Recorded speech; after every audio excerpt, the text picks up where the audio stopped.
Sumali na sa sigalot ng Iran at Israel ang Amerika. Binomba ng US forces ang tatlong pangunahing nuclear sites sa Iran.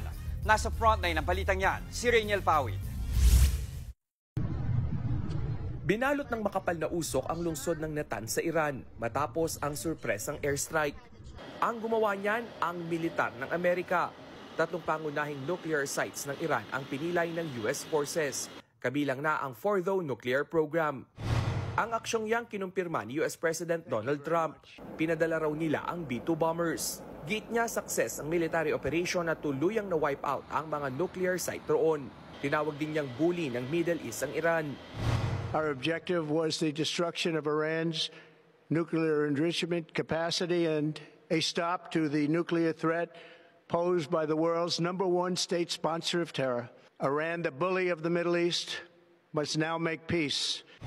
Nagpasalamat din siya kay Israeli Prime Minister Benjamin Netanyahu sa tulong ng Israel. We worked as a team like perhaps no team has ever worked before.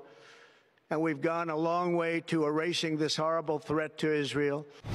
Si Netanyahu naman sinabing binago ang kasaysayan sa pag-atake ng Iran. Pero makalipas ang ilang oras na pambobomba ng Amerika, gumanti ang Iran at pinaulanan ng ballistic missile ng Israel.